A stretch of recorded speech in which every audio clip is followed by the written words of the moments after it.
Do you like books? I mean, really, really like books? Then you're in the right place. Each week, your host, Sam Hankin, interviews the best of today's top-selling authors and the up-and-coming superstars of modern literature. This is The Avid Reader. Here is your host, Sam Hankin. Hi, everybody. Welcome to another edition of The Avid Reader, brought to you by Wellington Square Bookshop. Our guest today is John Parrington, author of Consciousness, How Our Brains Turn Matter into Meaning. It was published by Icon and released late last year. John's the author of many books and publications. He's an associate professor in cellular and molecular pharmacology at the University of Oxford. His interests span a wide range of topics. Let me just mention a few because his whole book is based on an interdisciplinary approach. So molecular mechanisms of reproduction, early embryogenesis, calcium signaling, such diverse subjects as infertility, genetics, and the human genome.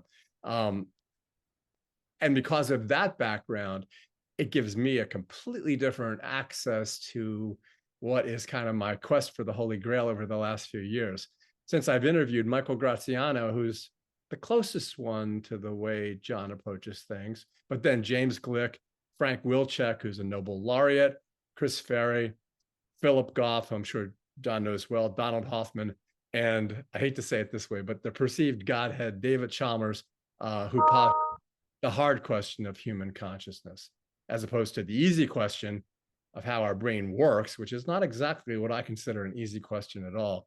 The only thing I think I missed was Rene Descartes, but his publicist said he was unavailable. So bottom line, I've heard from materialists to panpsychists, from neuroscience, to philosophers, to psychiatrists, to quantum physicists. And I'm no closer to an understanding than I was when I was 12 years old. Not only am I hate to say it, not convinced of any of their theories, but they all have different ones, depending on their bailiwicks and their area of expertise. John's book attempts to bridge the gap between materialism and the soul, if you will, posited by who I consider the real guy, Rene Descartes, and his overused cogito ergo sum. So, where do imaginative, creative, spiritual thoughts come from? Can it really be nerve impulses? Is it language? Is it hardwired or is it not hardwired? It's so hard to think of, especially since we're using the very tool that we're trying to decipher by using that tool. So let's see where our conversation leads today, and if I get any closer to getting my gold star of Human Consciousness Explorer. So welcome, John. Thanks so much for joining us today. Pleasure to be here. So here's the first question, and I've asked this to everybody, and they seem to give it short shrift for different reasons. But in your book, I've noticed that the word solipsism was never mentioned once. And I've always thought, from the very beginning of my thinking about this, that solipsism, you can't prove the falsitivity of anybody's theories. And you can't, so with regard to solipsism, you can't disprove that either. But if that is the answer, and I kind of tend to think that, why is it not something that you would have considered in writing this book? Maybe if you define more what you mean by solipsism, then I can give you a better answer. Well, panpsychism says basically everything. I'm looking out at the window at the trees. I'm looking at the snow.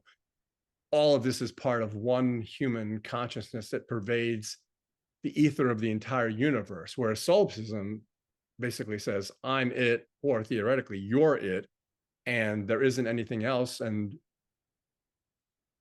empirically, all we sense is what we sense, and I can't possibly know, although with new machines and artificial intelligence, I can't know what you're doing or if you're even there at the present time. Granted, that's a dead end, but go ahead. I think that goes back to what Descartes said about, I think, therefore I am, because in many ways, I think it is the most immediate thing about our minds, that whatever we can know about the world outside us, it seems that we, whatever in our heads is something we can know about and be quite clear about. I mean, does that mean, for instance, then that there's nothing outside our minds but, an illusion? And I think that's an interesting question. I think it was Berkeley, wasn't it, who then said essentially there is no real material world, and it's really just something, unless I've got this wrong, something created by God. And I guess the problem I have with that idea is that I think I've forgotten who then refuted that by saying, well, if I kick a stone, it will, there'll be a connection, there'll be an impact there. There is a material world out there. I suppose as a materialist, I think there's no reason to bring in supernatural explanations. Science has been so powerful in explaining the world around us that what I think we can say is there is a real material world out there.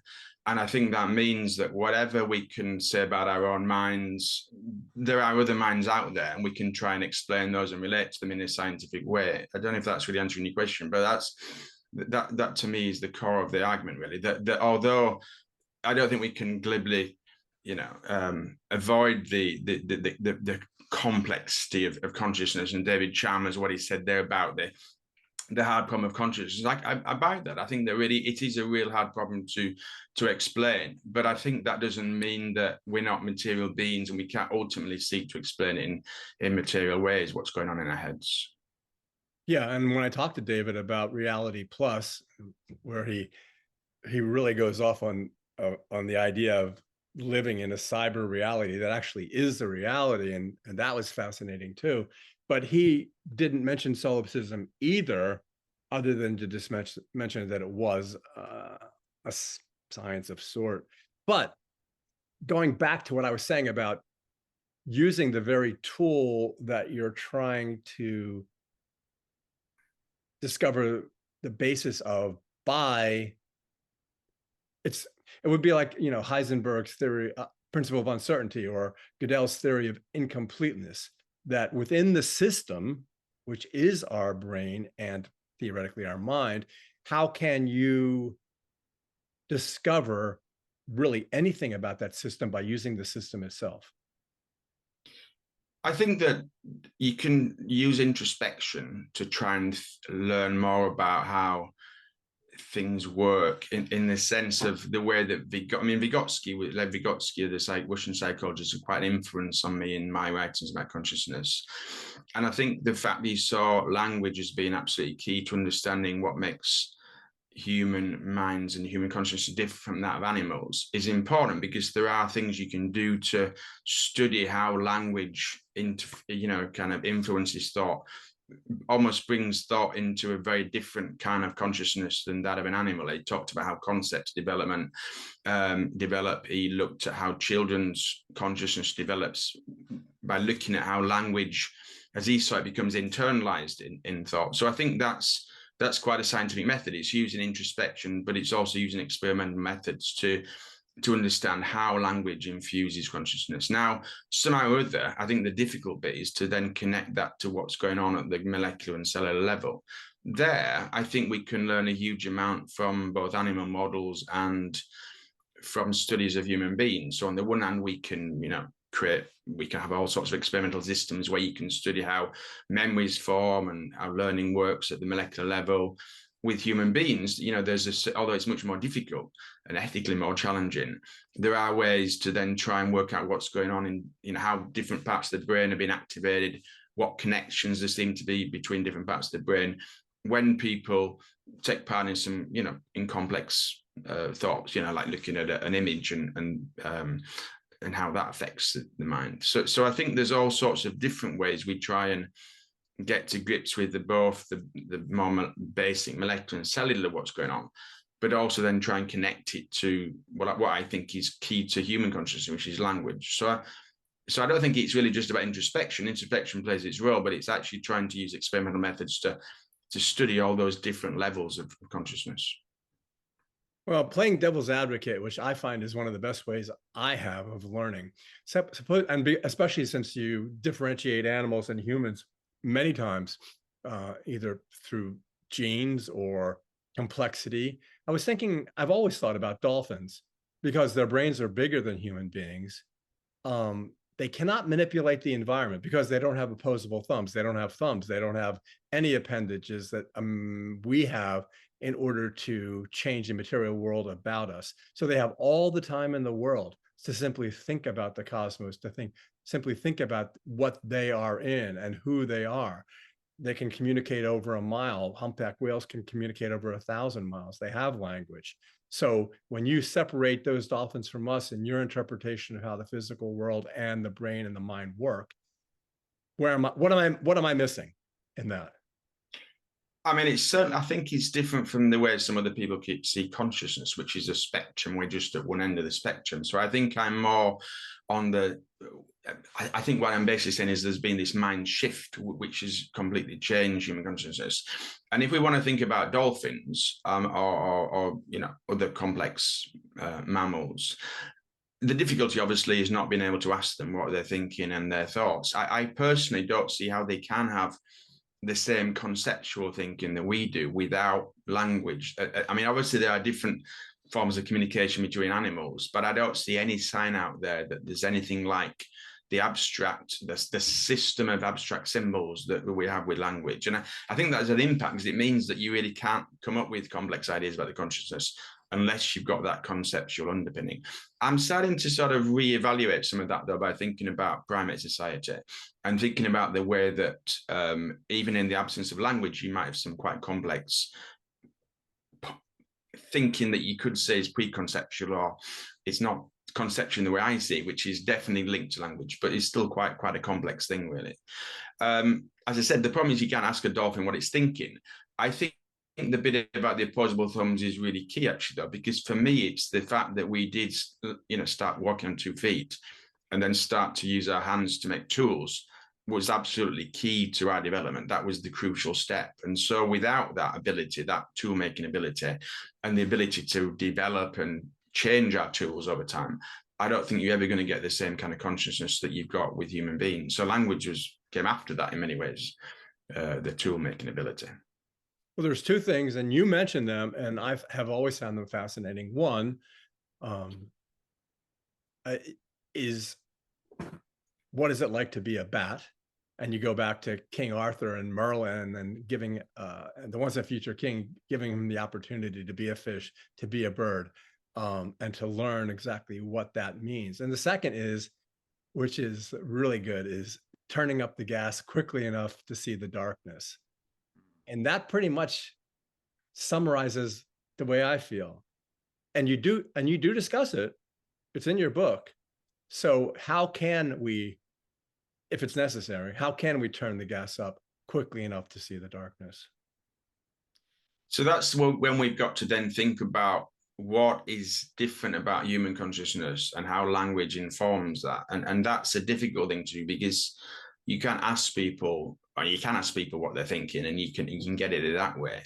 But the problem is that the more we try and then turn our thoughts inward and explain what's going on, we're never going to capture the full complexity and fluidity and flexibility of inner speech. So although I think, from first principles, it makes complete sense that inner speech is a key part of human consciousness, that it really is the material force that kind of shapes consciousness inside our heads. To study it is the most difficult thing. And maybe that's why Vygotsky turned to studies of children, because he had this theory that when children start to talk to themselves at a certain stage in development, that is the stage at which inner speech is starting to go, so language is starting to go internal. And so he thought you might learn something about the character of inner speech by looking at that. But really, I think if we want to capture the full complexity of inner speech, we may have to turn to other sources than science, literature. I mean, if you read Ulysses, you get a sort of sense of how inner speech might feel. It's an artist trying to sort of get that kind of the fluidity and flexibility of consciousness, which I find of quite insightful, really. So I think there's so many different ways to get in there.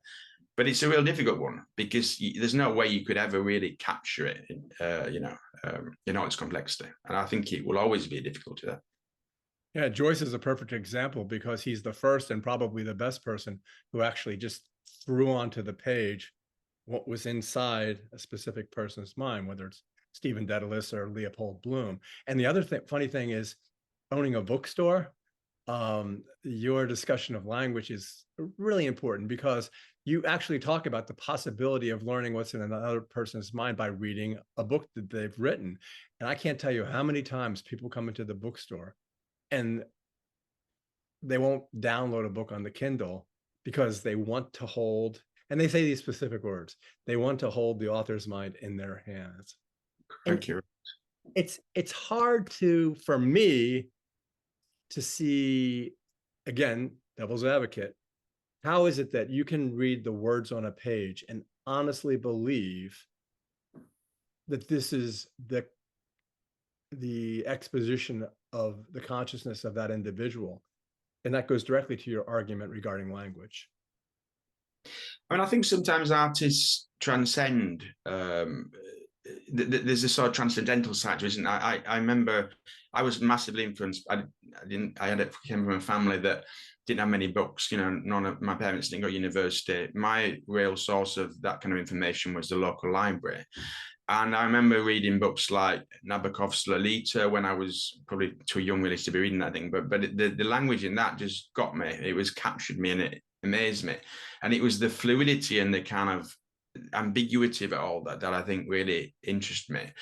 William Golding, Pinch and Marding, his novel there, which I really think really grapples with how the kind of the way that consciousness is actually quite difficult to really get your head round, in a sense. And I think they give us a sense of the complexity of it, but don't really explain how that's working at the brain level. And I think that's where things like imaging and all the sophisticated methods of studying brain activity are starting to help us connect the two things together. So one thing that I think does come out of the book, the consciousness book, that really kind of made me think there's been a revolution. There's a revolution at the moment in the way we think about the brain.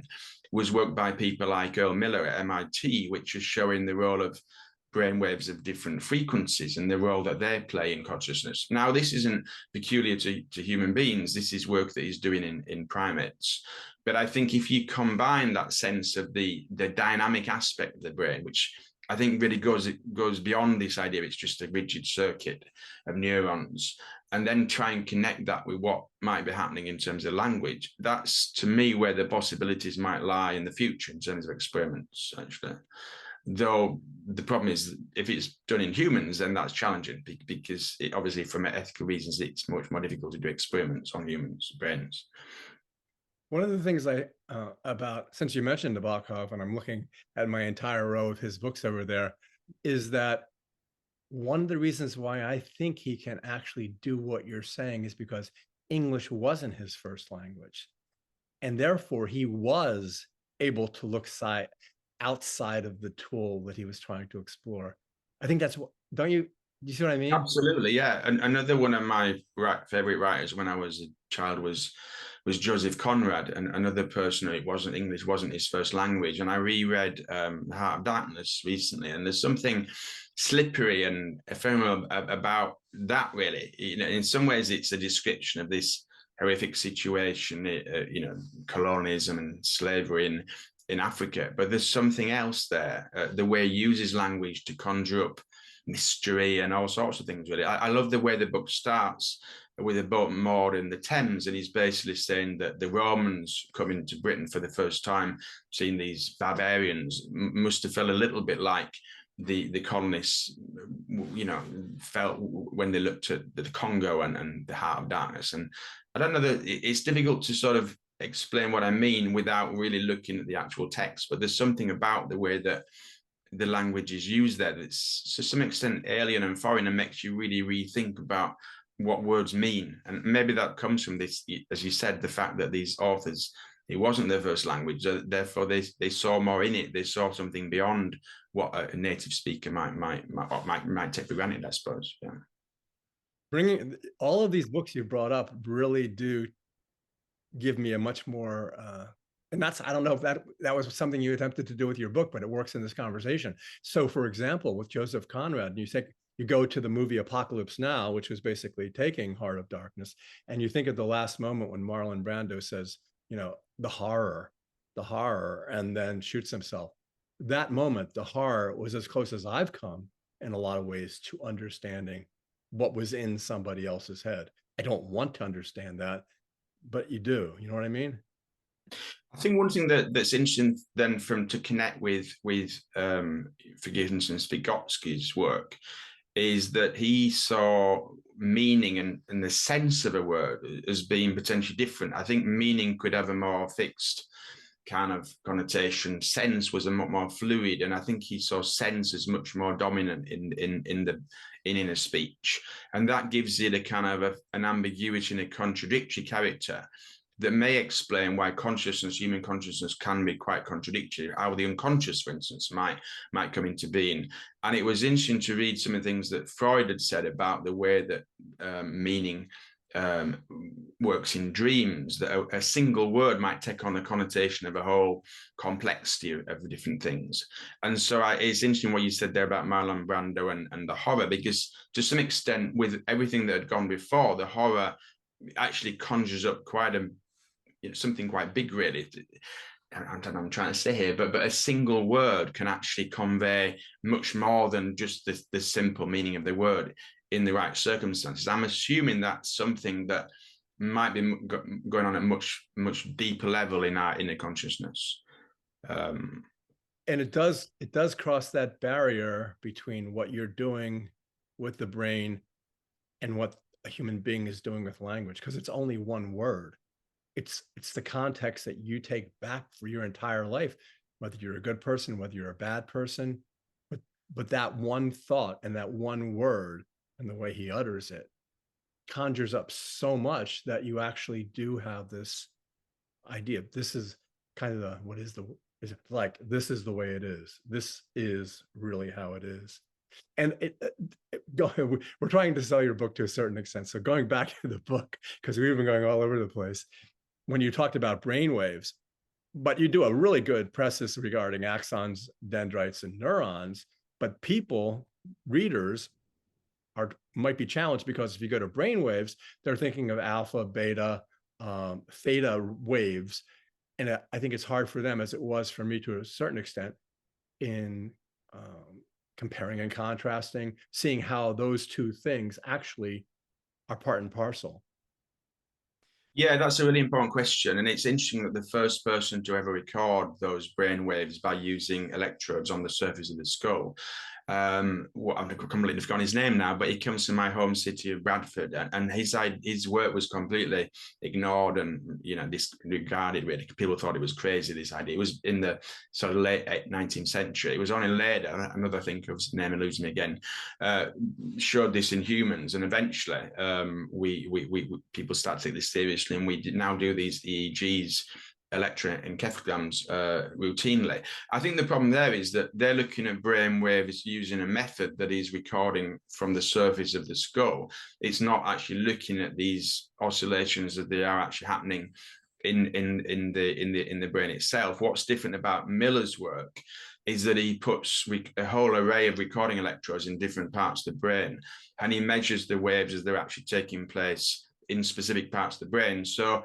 to some extent, there's a disjunction between the way that what we get from an EEG, although it does reflect moods and there is a certain amount of diagnostic quality to it, and what people like Miller are doing in terms of looking at these oscillations actually in the brain itself. The problem is that means exposing the brain, and it's one thing to do that with an experimental primate, not something you can easily do with a human brain, with a human being, a living human being.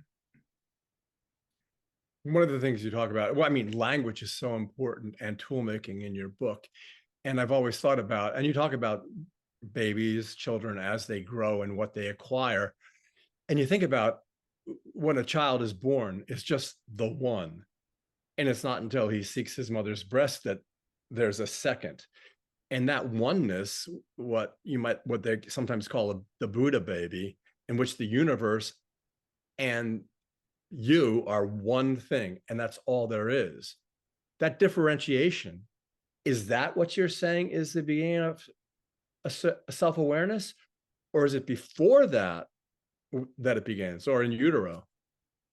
That is an interesting question, because there is evidence that children in utero can discriminate sounds. They've done studies taking babies that were born to Korean mothers, and then they were adopted by people in the West.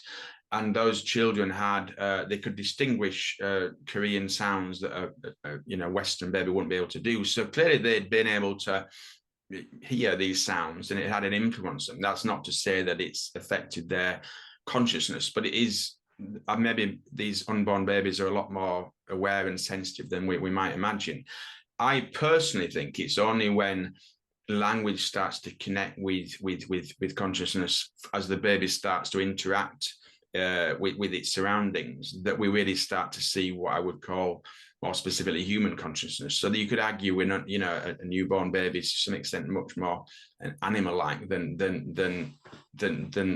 you might imagine in some ways. And yet, because it's genetically wired in a sense to learn language, and because it will get that exposure, then that's how the consciousness starts to develop. Though I think there must be all sorts of different stages, and I assume initially you don't have that inner speech, so that must mean the consciousness of a young human being is really quite different. And then there are stages of development.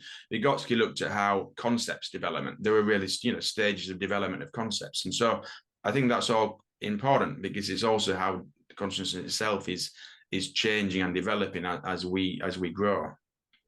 Yeah, but the infant, the day it's born, doesn't have the capability of tool making other than seeking out nourishment, and doesn't have language as such. So the two key factors that you describe to imbue a human being with consciousness are lacking. And so it's only through, for want of a better word, learning from that moment on. And that's the part that is, kind of hurts my brain because it's difficult. That is a quantum leap. I agree. I think it really is. It's ironically, it's the helplessness of the newborn human baby, though, that makes it so kind of geared in a way and receptive to that learning. And I think there is increasing evidence that babies are much more aware of their carers and their behavior, their body language and all sorts of things than we'd realized. So there's all sorts of ways, even pre-verbally, that the baby is starting to learn about human society and all sorts of interesting things, which are all part of growing up and becoming a human being, I think. Well, that goes to my introduction, where your research interests, like I say, span, molecular mechanisms of reproduction, embryogenesis, genetics, infertility, the human genome, which you talk about in the book. So, okay, where did your interest in consciousness come from, that incredibly interdisciplinary approach, which the book has as well? What day did you say, hey, I'm also interested in this? I mean, my narrow kind of subject area that I study in the pharmacology department is how calcium signals regulate processes in the body. So that takes us into areas like obesity, diabetes, cancer, all those areas. So really, although there are neuroscientists in my department and certainly in the Oxford University, it's not something I've studied particularly, apart from a few studies of mouse behavior to look at roles of a specific gene in that process.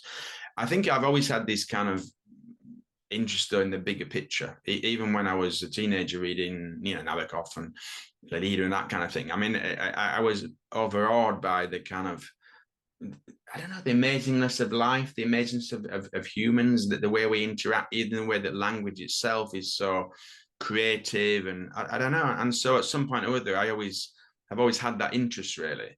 Maybe I got it originally through literature, but I was forced to do, in my school, you couldn't do English literature and science. You had to do one or the other. So I had to give up although I kept on reading novels, I had to turn to sort of hard science, really, because I decided I wanted to be a scientist. So maybe it took, coming back to that later in life. I've been interested in consciousness for years. I mean, I read about this guy Vygotsky's ideas some years ago. There've been lots of books about that. When he rediscovered, his ideas were suppressed by the Stalinist state in Russia for years, and he was kind of rediscovered in the 60s, really, mainly by American psychologists. And a lot of people I've spoken to, for instance, have done educational psychology, have come across him. But his wider ideas in terms of how the brain works, or how the mind works, not as well known. But, he died in 1934. So I thought, well, it's about time someone came along and tried to try and use this framework about the importance of language, but then try and fit that into a more modern neuroscientific and psychological framework, which is what I've tried to do, I guess, in the book. And in the book I wrote before that, Mind Shift. Right. Well, actually, I guess it's the interdisciplinary approach, which Graciano could have done, but didn't. It's your interdisciplinary approach that makes this book a much more interesting book for readers, and because of your background. So how did you decide? I mean, you could have just said, okay, human consciousness, this is the bubble in which I'm going to work. How did you bring all these interdisciplinary sciences and concepts to your work? And did it just seem natural to do so? I mean, it's an outlier in the sense of it's not directly connected to my research, and people have said to me, "That's interesting. You're not a neuroscientist. Why have you written a book about consciousness?" And I suppose my answer would be that it's such a big question that although absolutely you need neuroscience to understand consciousness at some level, I do wonder if somebody who is purely a neuroscientist might have a very specific interest in a specific part of the brain, and they will know all sorts about, memory formation or whatever. I mean, I know neuroscientists in my department, they have a very specific research interest and goal, and they're doing amazing things within that. But consciousness is such a big area. It takes in so many different, there's so many different areas that you can use to study it that I don't see really why you need to be a neuroscientist to write a book about it. And it maybe you could even say that the breadth that you need to bring to it is such that you can't afford to be narrow. You can't afford to be only know about, how axons work and things like that. You've got to think about the bigger picture. And that means bringing in, sociology and politics and literature and all sorts of things really to fully try and get at it. And even then, I've written 2 books about consciousness, and I still feel I'm grasping at the surface of something far more than trying to explain it all. In the beginning of your book, like the beginning of all these guys' books, I kind of joked with him about it. David Chalmers is mentioned, and with Goff and Hoffman. I guess it was Hoffman. Yeah, Philip Goff. Now Philip Goff, he had David Chalmers' book prominently displayed in his library behind his chair when we were talking about it. But then to a lay reader, it just seems like what David Chalmers said was something that I could think of, you could think of. Simply, there's an easy problem, which it isn't easy. Here's your brain. Let's figure out how it works. And the hard problem that has nothing to do with why we are who we are and know we are that. But everybody goes back to him. And he goes back to Douglas Hofstadter, who I think explained it a lot better in the first place, in The Mind's Eye, and I Am a Strange Loop. But in any event, so why did you, have you read these other guys, Hoffman and Goff and all these other people I was mentioning? Yeah, I mean, in the extent I've read essays and things by them and various books. So yeah, I mean, I've also read Daniel Dennett's books to some extent. Yeah, I think, and I've read collections of essays trying to get a sense of the different philosophers' points of view. I mean, I think in some ways, there's a part of me that thinks, Chalmers' argument about the hard problem, it seems a bit of a cop-out. It seems to be saying, there'll always be an unknowable soul, a bit like, Descartes in a way. But I think there is a sense to what he says, an important sense to what he says, which I think there have been attempts to kind of just explain consciousness away by saying that eventually we'll just know, the more we know about how neurons work and how they interconnect, the connectome project, we're going to connect all the different neurons in the brain experimentally. We're going to show they're all connected, and that will somehow lead to consciousness. And I don't think that's true. I think you need a much more important conceptual leap to be able to make sense of all that information. So in a sense, I think Chalmers is right to point to a hard problem against this idea that simply by just accumulation of data will lead us to our goal. I don't believe that. I think that's missing something quite big, actually, which is that if it's one thing to track where all the different neurons are in the brain, but there's something you may be missing there if you've just got this circuit diagram. Partly because I don't think it is just a circuit diagram, and partly because it's a very static way of looking at consciousness. The interesting thing about a lot of these scientists is when I talk to them, they reference things like the movie The Matrix or Men in Black. And I'm thinking, well, if they're referencing that, are they relying on that for source material? because you and I can both do that without really thinking too hard about it. Like, yes, you look at a locker and you find out you're a little guy and there's the universe behind you, or a girl is playing with marbles and one of them is our cosmos. And those are great thought experiments. But your approach has nothing to do with that, correct? I mean, I've learned a certain amount from reading some of the thought experiments of philosophers of mind. Actually, some of them are quite interesting. They made me think a bit. But I think ultimately, unless you engage with the brain itself and try and pursue a very would I say a mechanistic approach? Yeah, one in which we try and unite what we're saying about the role of language, for instance, and the importance and the shift that's occurred in human consciousness with what's actually going on in the brain. You're never really going to explain it. So yeah, thought experiments can be useful. You know, what it would like to be a brain in a vat, that kind of thing, but they don't really take us much closer to the nitty-gritty of how it's all working. And I think that's also why I have a problem with panpsychism, this idea that, you know, consciousness is everywhere. I think that's completely blurring the distinctions between phenomena in the universe that are not connected together at all. You know, I think it was Roger Penrose, who was a brilliant physicist, but his idea that, you know, it's all about quantum mechanics, and that somehow is the base of consciousness, because you've got a fuzziness to quantum mechanics. Consciousness is also fuzzy, which I'd agree with. It is pretty fuzzy. Somehow the two are connected. And as a biologist, I found it kind of weird that he seized upon microtubules, which are just one small part of how the cell works, as something fundamental to how this all works. It really didn't make sense to me, actually. It seemed to be blurring levels of organization. You know, on the one hand, you've got human consciousness, which to me is to some extent quite an accidental thing. I think the fact that we did, you know, end up on the savannah walking on 2 feet, and that led to tool development, and then that led to language and development of the brain. It was a very lucky accident in many ways, and yet, and it's given rise to something that I think is really quite unique. It's not that we don't have connections with animal consciousness, but I really do think it's quite specific and quite unique on the planet. Well, again, asking this as the reader, if you will, then, okay, because I'm fascinated by this, I've read all these books, but who am I supposed to believe? Am I supposed to believe anybody? Am I supposed to form my own opinion? So, like, what are the implications of your findings? I take away a lot from your book. And then what do? Do I compare it with what you're saying, tubules? Do I compare it with the idea that everything I'm looking at there is a part of a vast human consciousness? Or do I go back to my solipsistic viewpoint? What key is going to unlock it?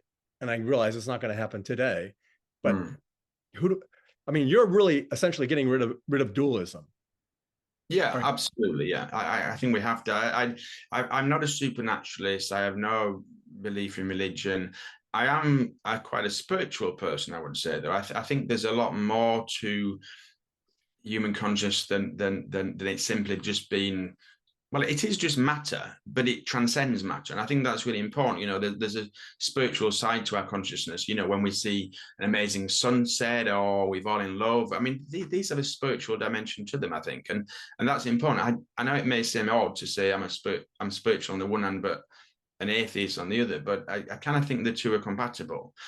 Now, ultimately, though, despite seeing that amazing complexity of consciousness and the spiritual side of it, I do think we've got to somehow then bring that back to what's going on in the brain, because I can't see anything else other than the brain. Well, and the connection of the brain with the body, and the connection of the body with all the other bodies in the world, and that kind of thing.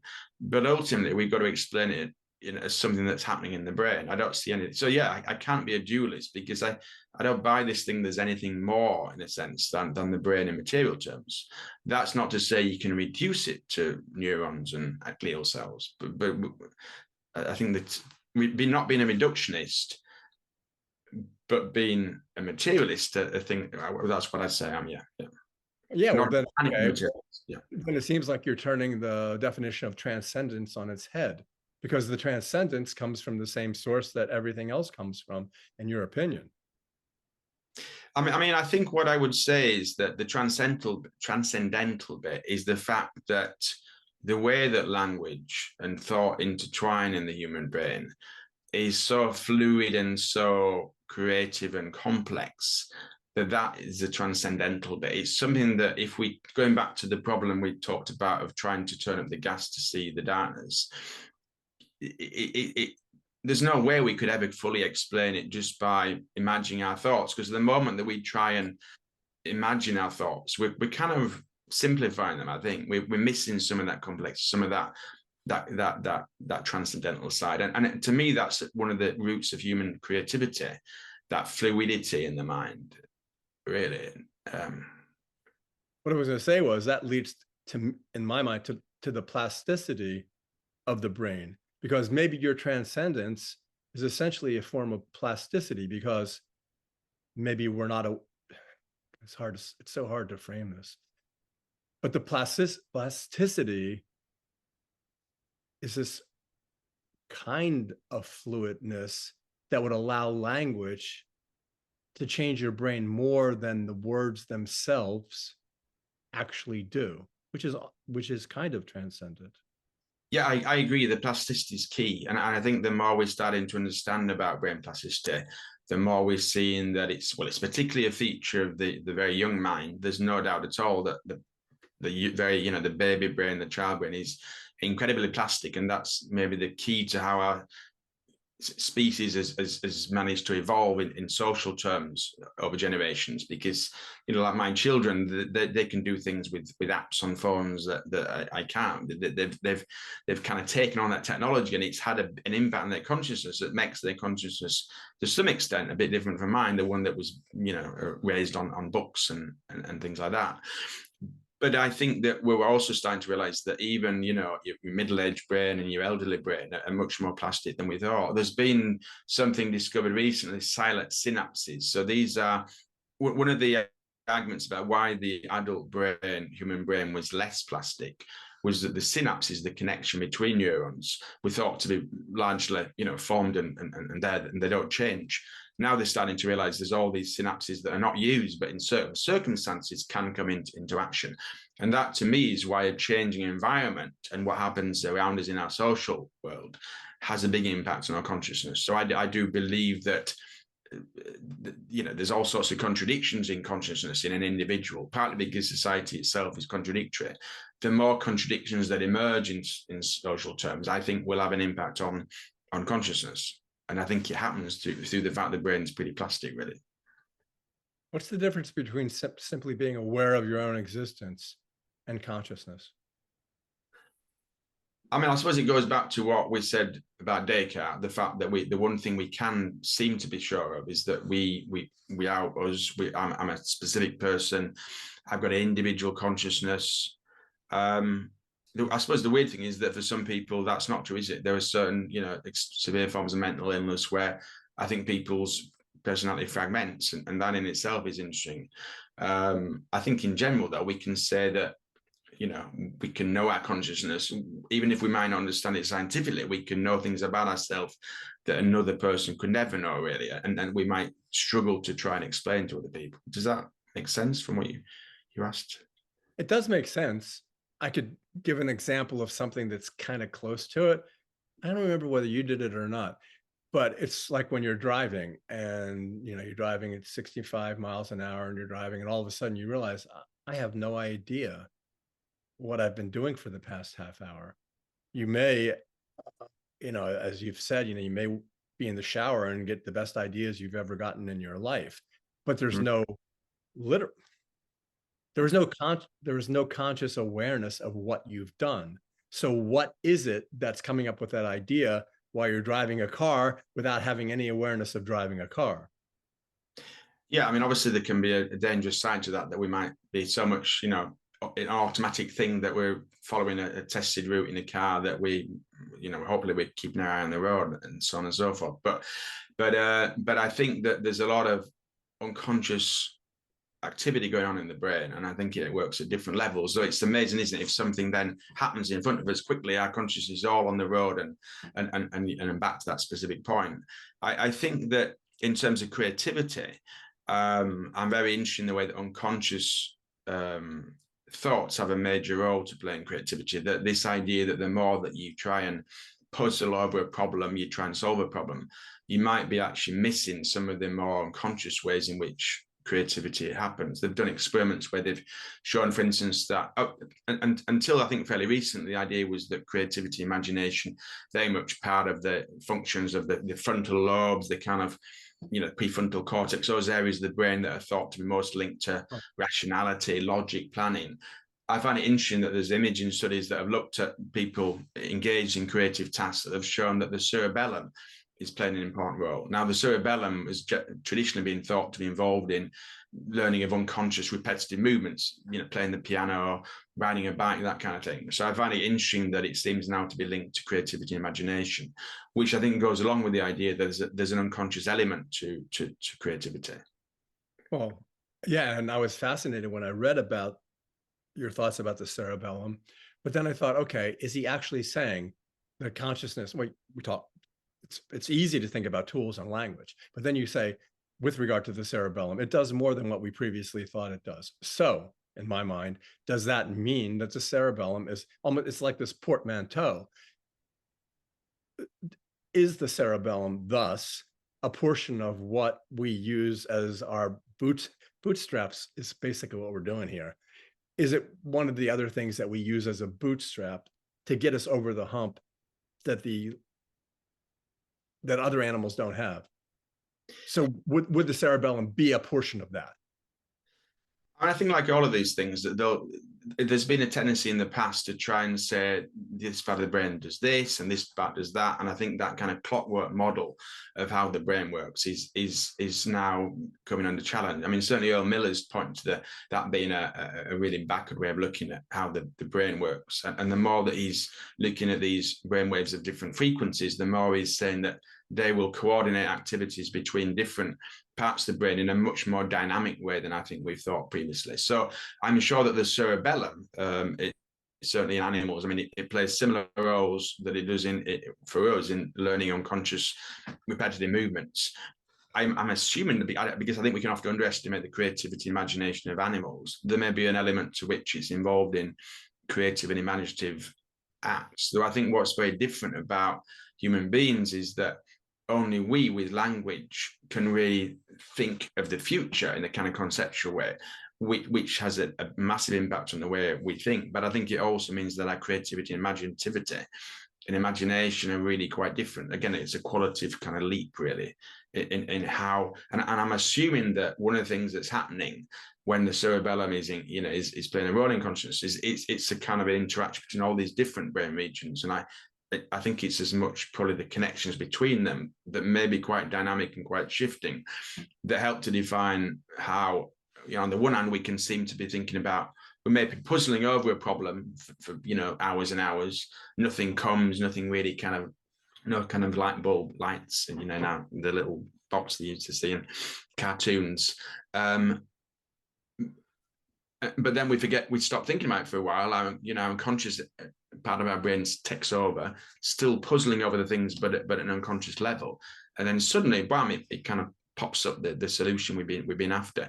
There's a story about a scientist, Lisa Meitner, who discovered nuclear fission that I like very much. She was a Jew and she'd been forced to flee Nazi Germany. She ended up in, I think it was Sweden, dressed just in the clothes she'd left Germany in, no money, no lab, nothing really. And some friends she was staying with invited her to a party, a Christmas party. So it's Christmas Eve, I think it was.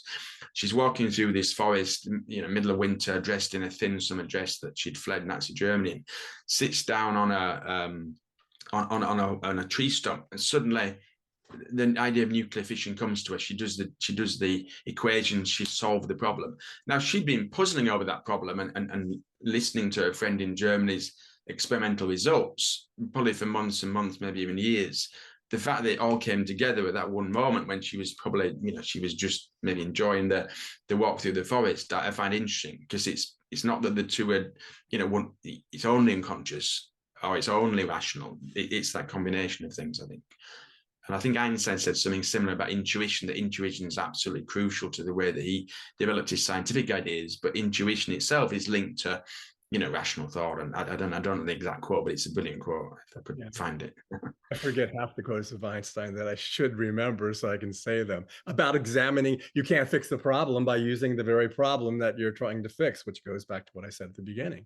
It's interesting you talked about one moment with her, because earlier you talked about the future, and that goes to the momentary thing. That we imagine something that doesn't exist, which is the future, and we remember the past inaccurately. So we're wrong about the past. There isn't anything we know about the future. So there is the thought, again, somewhat solipsistically, that there is only the moment. It's like when someone says, enjoy every sandwich, enjoy every moment. And there are a few times a day that I actually, as I keep looking out the window, that I go, this is fine. This moment is fine. And that's what we have. If you have a clock that ticks and you listen to the ticking, it changes everything. But if you're just focused on the moment, that really is the crux of consciousness in my mind. It is the moment. It's not the future. It's not the past. Are you implying otherwise? I find this whole distinction between now, the past, and the future quite interesting, and how it might work in the brain, because one of the people whose unfortunate life has taught us about memory is Henry Molaison, who was the guy who, because they were trying to cure his extremely severe epilepsy, they cut out his hippocampus, which we now know is a key part of how memory works. And so he was kind of stuck in a permanent present, really. He couldn't remember things that happened only a few minutes before. So he was trapped in this perpetual kind of present. Now, he was unable, so he couldn't store memories. He couldn't remember new things. But he could remember sort of very general things about his life before the accident, before he had the surgery. One thing I found quite interesting about him is that when they asked him about what the future held for him, he seemed to have no real ability to think of what might happen in the future. So it's interesting that someone who his brain had been damaged so that his memory was impaired also seemed to have problems in what imagining the future. So I don't know what that tells us about the connection between our memories and trying to then imagine things in the future. But at least it seems to challenge this idea that there's a part of the brain that's about the past and there's a part of the brain that's about the future, and they're quite different. And I suspect it's all about the kind of, again, the complexity of the interconnections and the way that different brain regions are involved in all of these activities that's pretty important there. There was that guy, Douglas Honnold, who climbed El Capitan in the United States, who free soloed and did something totally amazing. And they had done fMRIs on him, and they realized his amygdala didn't have the capacity for fear, which made his work that he could have easily died. And his friends who were filming were scared that he was going to die, but he wasn't scared that he was going to die. So would you say that's a part of his self-awareness, his consciousness that didn't exist where it exists in everybody else? I mean, I think the amygdala is an incredibly interesting part of the brain, really, because it also seems to be acting differently in psychopaths. Not this book, Consciousness, but the book I wrote, Mindshift, there was a chapter there about criminal psychopaths. I think in that book, I was trying to almost bring everything I possibly could into talking about consciousness. But I found it interesting how psychopath, and I also appeared in a documentary last year about the serial killer Ian Brady, who with Myra Hindley tortured and murdered children in the north of England in the 1960s. And one thing there's too few studies in many ways of psychopaths, criminal psychopaths, partly because it's kind of difficult to get imaging systems into these top security prisons. But there have been some studies done where they've shown that the connection between what they've done is with these criminal psychopaths in an experiment that they did in Belgium, I think it was they showed these people videos of people being, I don't know, tortured or mistreated in some way. And then they asked them to explain what was going on. And then they did some imaging of the brain. And it seemed as if the people had they couldn't understand what was going on, but at an emotional level, they had no empathy for these people. And that was reflected in the interactions between the amygdala and the, areas like the brain, like the prefrontal cortex, which we more associate with rationality and planning and that kind of thing. So I find that whole dysfunction of the way that the amygdala is well, not, the connections seem to be wrong, and the activity and the way it would normally kind of, behave in a certain way. If we see somebody in pain, we would think that's a bad thing. We would think we don't want to prolong that pain. We don't want to be part of it. The fact that somebody could be that different, and I find it very intriguing. So I'm sure there must be different levels of differences in the amygdala. On the one hand, you become a criminal psychopath. On the other hand, you become a top mountain climber. I suppose those are the different permutations of how, you've got differences in those parts of the brain that are really quite interesting from a kind of phenomenological point of view, really, to understand how they might take you in one direction of consciousness rather than another. That's interesting, because it leads me to one of the topics I wanted to discuss, and you discuss, and all these other guys do, with regard to AI. So now that ChatGPT has this, it's really nice because it just talks back to you, and you can have conversations. I asked her, I think of her as a her. I asked her about you. She explained things about you. I said, hey, if you were interviewing him, what would you ask him? And they were really good questions.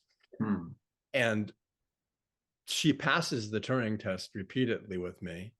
So I don't look at her, whatever that means about me, as not a person. I talk to her conversationally. I go, hey, what do you think about this?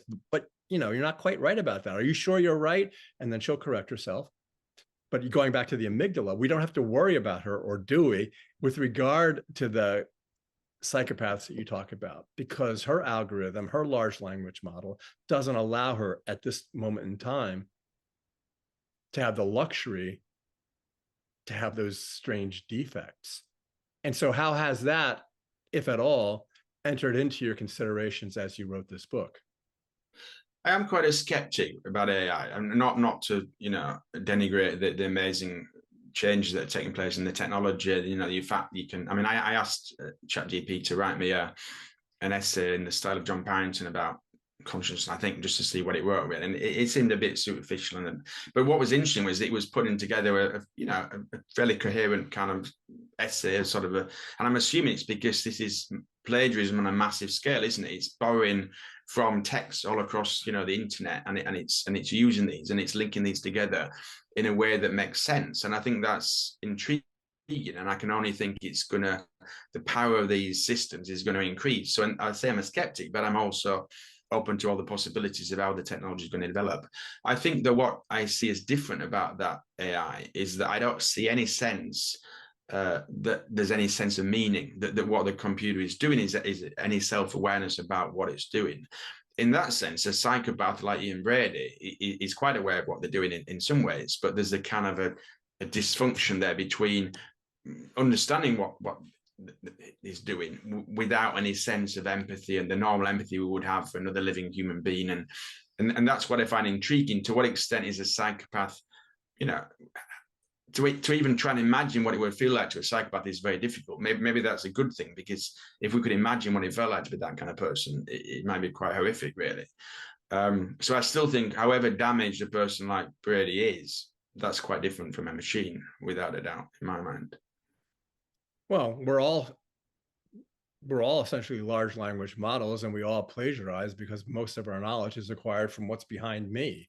And as a professor, you are professing. You, and many of the words you use in the book, it seems to me, or undoubtedly, or I believe that. So you're professing, and that's where I have a problem with believing. And so what is the thing that we do that's more than the plagiarizing that a large language model does? I think speech itself is underrated. Another thinker that's influenced me is someone called Valentin Voloshinov, who was also active in Russia about the same time as Vygotsky. He also died young, and they died young, these people. Vygotsky died of TB. Voloshinov ended up in one of Stalin's gulags and perished there. which is a real shame because there was some really fertile stuff going on in Russia at that time that was kind of, almost just came to an end. But one thing that he did was to look at speech and really try and get at this complexity of speech. And he had this theory that speech genres were really quite important, that when we speak, depending on the social context, we're using kind of phrases and ways of speaking that to some extent given to us by society. There'll be a speech for making conversation at a bus stop or talking to an academic about academic things. And to some extent, our speech is being guided along these lines. And I think you're right. So in a sense, we are massively plagiarizing past, speech activity, past ways of interacting. But I suppose what I find intriguing is the bit where our own individual creativity comes into it. And then we start to reshape genres. How it was, where was it that Shakespeare managed to kind of reformulate the English language to an extent by taking words and giving them completely new meanings? I'm assuming because, first of all, he was absolutely gifted and creative as an artist. But secondly, there were changes going on in Elizabethan society at the time that were also throwing up all sorts of contradictions, and you almost needed a new language to explain that. So I suppose I find that connection between society and the individual and the creativity of the individual, but also the way that society itself, through things that are happening in society, forces to completely reevaluate language and reuse language, perhaps even in some quite unconscious ways. I don't know if that really explains what you were asking for, really, but that to me is the interesting bit, that we're not really just word processors, we're not just plagiarizers, because we are continually, even every one of us, we might, even when we make chit chat to some extent, we are saying things that may have never really been said before in history. That's overstating it, but Okay, well, as we conclude, let me ask you one last question then, and it returns to something I asked before, and it's also coupled with the semi-supercilious way in which I approach these books, because I don't know who's right. What do you expect me as a reader, or all the readers in my bookstore where this book will be prominently displayed, what would you like them? This is not a book that you close the book and you're done. It's not a novel where you close the book, you know what happened. I much prefer books in which you close them and you're still reading it. That's actually a good point. So what do you expect? What are you hoping that a reader will take away from this that can lead them on a journey that continues their learning process? I mean, when I was a teenager reading, Lolita or Pincher Marding, all these books that challenged me in all sorts of ways, they're books that have stayed with me ever since. I've reread them several times. I've tried to make more sense of them. I get a different kind of picture each time. I think the complexity of life that they personified, those books, through language, through quite a gifted use of language, is something that I think has always kept me wondering about the nature of life. Pincher Marding is supposedly about to die. Massive spoiler. The whole book's about his last dying moments, and it's an incredible thing that you only learn in the last page that he probably did die in that first part of the book. With my book, I mean, as I said, I feel I'm only scratching the surface of really trying to explain what consciousness is. But I think, put forward a model of human consciousness, and I think language plays a particularly important role in it. But I also, as a materialist, say ultimately we need to explain it in terms of brain chemistry, neuronal activity, neuronal circuits, glial cells, often neglected in the past. They're an important part of how the brain works, as well as the neurons. And maybe it gives people ideas about how to then, extend this. If you're a neuroscientist, why not try and focus more on trying to do experiments on human beings? There's been a tendency, I think, to think that we can have, an animal model of schizophrenia, a mouse model of schizophrenia. What does that mean? To some extent, we can try and reproduce some of the abnormalities in a mental illness in a mouse, but I think it's a very kind of crude way of looking at the problem. The things I've said about brainwaves, it seems to me that that's such a fertile area, and the work that Miller's doing in his lab in MIT in monkeys is great, but could we somehow then try and connect that to human consciousness? And so I'd hope that it would stimulate people to go off and write their own book or do their own experiments and things and build on it, because I think you asked me right at the start, will we ever know consciousness? I suspect it's always going to be a difficult problem, but we are making progress. And I also think we're a very exciting time, at least for me. I think looking at the dynamism of the brain, to me, the science is finally starting to grips with that dynamism, and instead of just trying to reduce it to, cells and chemicals and things, which I think in the past was its tendency. Yeah, and I agree with you completely. I've already started researching in my own way the cerebellum, and then somehow I went to the corpus callosum, and so it's great because even if it wasn't mentioned in your book, I learn more and more and more, and essentially I'm learning more in the terms of language. So that's exactly what you could possibly hope for. So thanks so much, John. I really appreciate talking to you today. It gave me a lot of insights. Thank you, and it's been a fantastic and fascinating discussion. I really enjoyed it. Okay, me too. Bye-bye. Thank you, and bye.